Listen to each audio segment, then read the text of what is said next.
Good day, everyone. Today, we will discuss about solving problem involving sampling distribution of the sample mean. So, the formula that we're going to use are if the problem is dealing with an individual data obtained from the population, while the other one, we're gonna use it if the problem is dealing the data about the sample mean or an observation. So, let's try to solve the following examples. The average IQ score is 100 with the standard deviation of 15. What is the probability that your IQ is above 120? So first, we're gonna identify what are the given in the problem.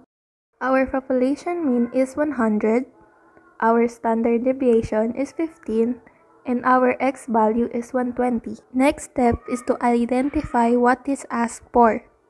The probability of x is greater than 120. Next is the formula that we are going to use is z is equals to x minus population mean over population standard deviation. So, let's compute the probability using the formula z is equals to x minus population mean over population standard deviation.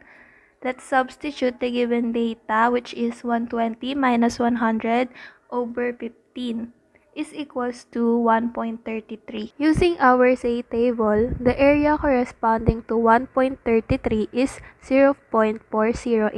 Pag rinap siya, ito ang kalalabasan. So, using our Z calculator, the probability of x is greater than 120 is 0.0918 or 9.18. 0.5 minus 0.4082 is equals to 0.0918. Therefore, the probability that you have an IQ score above 120 is 9.18%. So, moving on to the next problem. Suppose 50 students were chosen randomly. What is the probability that their mean IQ score is below 95? First, let's identify the given data. Population mean is 100. Population standard deviation is 15, sample mean is 95, and sample size is 50. Second is identify what is asked for. The probability of x is less than 95. Then the formula that we are going to use is z is equal to the sample mean minus population mean over population standard deviation over square root of sample size. To compute the probability, let's just substitute the given data, which is 95 minus 100 over 15 over square root of 50, which is equals to negative 2.36. Again, using our Z table, the area that corresponds to negative 2.36 is 0.4909. So, 0.5 minus 0.4909 is equals to 0.0091 or 0.91%. Therefore, the probability that 50 randomly selected students have a mean IQ score below 95 is 0.91%. This problem is, suppose 40 students were chosen randomly.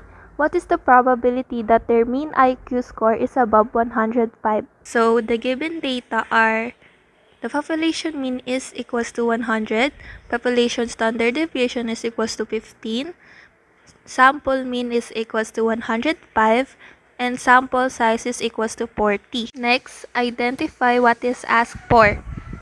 The probability of x is greater than 105. Then again, the formula that we are going to use is z is equals to sample mean minus population mean over population standard deviation over square root of the sample size. Let's compute the probability. Let's just substitute the given data, which is 105 minus 100 over 15 over square root of 40, which is equals to 2.11. In our Z table, the area that corresponds to 2.11 is 0.4826. So, 0.5 minus 0.4826 is equals to 0.0174 or 1.74%.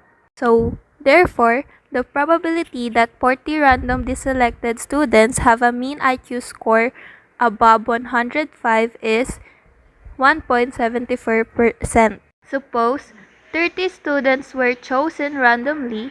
What is the probability that their mean IQ score is between 95 and 105? Given data. Population mean is equals to 100. Population standard deviation is equals to 15. And as you can see, dalawa ang ating sample mean, which is 95 and 105. And our sample size is equals to 30. So, let's identify what is asked for.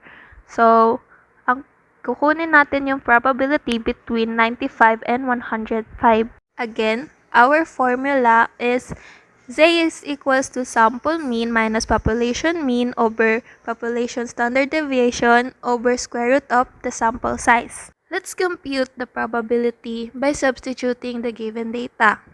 95 minus 100 over 15 over square root of 30 is equals to negative 1.83. Next, our second sample mean. 105 minus 100 over 15 over square root of 30 is equals to 1.83. So, as you can see sa picture, yung graph natin is symmetrical. So, ang corresponding area ng negative 1.83 and positive 1.83 is parehong 0.4664. Kanina, nag-minus tayo ng 0.5 sa corresponding area natin.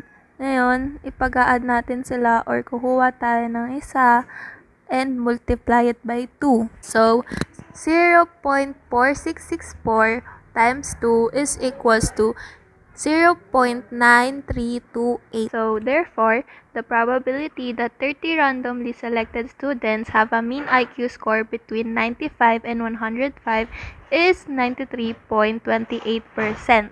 I am MELAMOR PANLILIO from grade 11 STEM Wisdom.